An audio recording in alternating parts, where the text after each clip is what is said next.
ఆంధ్రప్రదేశ్ ముఖ్యమంత్రి చంద్రబాబు నాయుడు టీంలోకి మరో powerful officer వచ్చారు. సీఎం చంద్రబాబు అదనపు కార్యదర్శిగా కార్తికేయ మిశ్రాను నియమిస్తూ సీఎస్ నీరబ్ కుమార్ ప్రసాద్ ఉత్తర్వులు జారీ చేశారు. ప్రస్తుతం కార్తికేయ మిశ్రా కేంద్ర ఆర్థిక శాఖలో డైరెక్టర్ గా పనిచేస్తున్నారు. దీంతో ఆయన్ను ఏపీ సర్వీస్ కు పంపాలని సీఎం చంద్రబాబు కేంద్రానికి లేఖ రాశారు. ముఖ్యమంత్రి రాసిన లేఖపై స్పందించిన డీఓపీటీ కార్తికేయ మిశ్రాను ఏపీ క్యాడర్ కు పంపుతూ నిర్ణయం తీసుకుంది. గతంలో ఏపీలో పలు జిల్లాలకు కలెక్టర్ గా పనిచేసిన కార్తికేయ మిశ్రా పాలనలో తనదైన ముద్ర వేశారు. అందుకే మిశ్రాను సీఎంఓలోకి చంద్రబాబు ఏరికోరి తెచ్చుకున్నారని చెబుతున్నారు. డిప్యూటీ సీఎం పవన్ కళ్యాణ్ కూడా డైనమిక్ ఆఫీసర్ కృష్ణతేజను కేరళ నుంచి తీసుకొచ్చారు.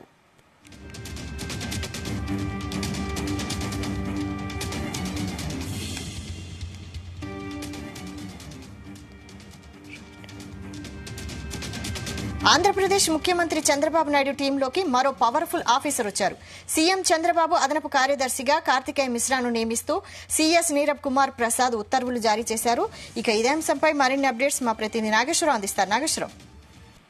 వైశాలి, ఆంధ్రప్రదేశ్ రాష్ట్రం కలిగిస్తూ అధికారంలోకి వచ్చిన ఎన్డీఏ గవర్నమెంట్ ముందుకి ముఖ్యమంత్రి చంద్రబాబు నాయుడు మొదటి నుంచి కూడా అధికారం చేపట్టినప్పటి నుంచి కూడా ముఖ్యమంత్రిగా పదవి బాధ్యతలు చేపట్టినప్పటి నుంచి కూడా సంచలనాత్మకమైన నిర్ణయాలు తీసుకుంటున్నాడు.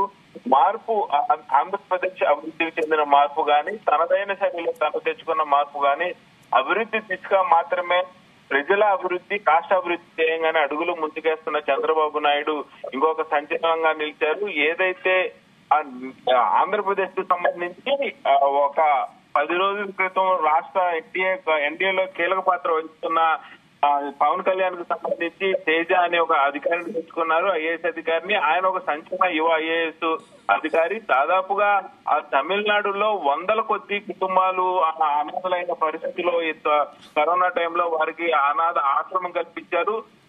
ఎవరైతే విద్యార్థులు ఉన్నారో తల్లిదండ్రులు తరపున విద్యార్థులందరినీ కూడా చేరదీసి ఆయన 100 కుటుంబాన్ని కూడా నేటికి కూడా చదివిస్తున్న పరిస్థితిని, అలాగే వితంతువులకు గాని, అలాగే వృద్ధులకు గాని, ఎవరైతే కుటుంబ ఆదరణ లేకుండా పోయితే కరోనా టైంలో వాళ్ళందరినీ కూడా ఆదరించి ఆ రాష్ట్ర వ్యాప్తంగా కాకుండా దేశవ్యాప్తంగా కూడా సంచలనం కలిగించాడు తేజ యువ ఐఏఎస్.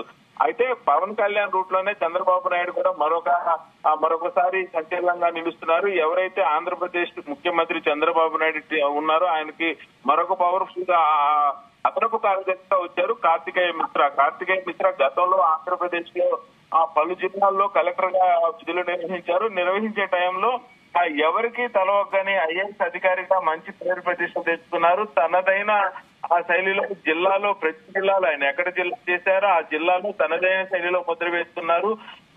ఎవరైతే రాజకీయ నాయకులు ఉన్నారో రాజకీయ నాయకులు తలగకుండా అభివృద్ధి ధ్యేయంగా ఎవరైతే బాధితులు ఉన్నారో బాధితుల యొక్క ఆ పనులు పూర్తి చేశాక కూడా నిద్రపోయేవాళ్ళు కాదు. ప్రతి ఒక్క అప్లికేషన్ కూడా ఆ స్పందనలో వచ్చే అప్లికేషన్ అన్ని కూడా ఇండివిజువల్ గా ఆయన ప్రతి ఒక్క అప్లికేషన్ కూడా పరిశీలించే పరిస్థితి ఉంది. అలాగే ఎక్కడైతే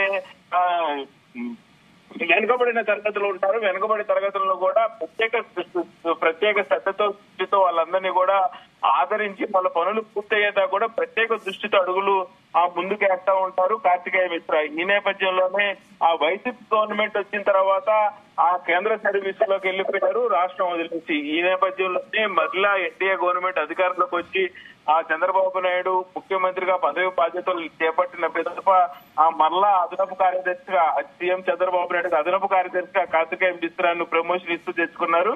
ఈ నేపథ్యంలోనే ఆ కార్తికేయ మిశ్రా పనితీరు గాని, కార్తికేయ మిశ్రా ఎవరికి తల వంచకపోవటం గాని, అభివృద్ధి ధ్యేయంగా కూడా ప్రతిరోజు పనిచేసే కార్తికేయ మిశ్రాను తీసుకురావడంతో చంద్రబాబు ఆంధ్రప్రదేశ్ అభివృద్ధి కోసం, ప్రజల అభివృద్ధి కోసం గాని ఎంతగా పాకులాడుతున్నారు, ఎంతగా ముందుకెళ్తున్నారని అర్థమవుతుంది. ఏది ఏమైనా ఆ చంద్రబాబు నాయుడు ఆంధ్రప్రదేశ్ కి 3వ ముఖ్యమంత్రిగా 4వసారి ప్రమాణం చేసిన తర్వాత కూడా ఇంత అభివృద్ధి ఇంత పాకులాడు మాత్రం ఆంధ్రప్రదేశ్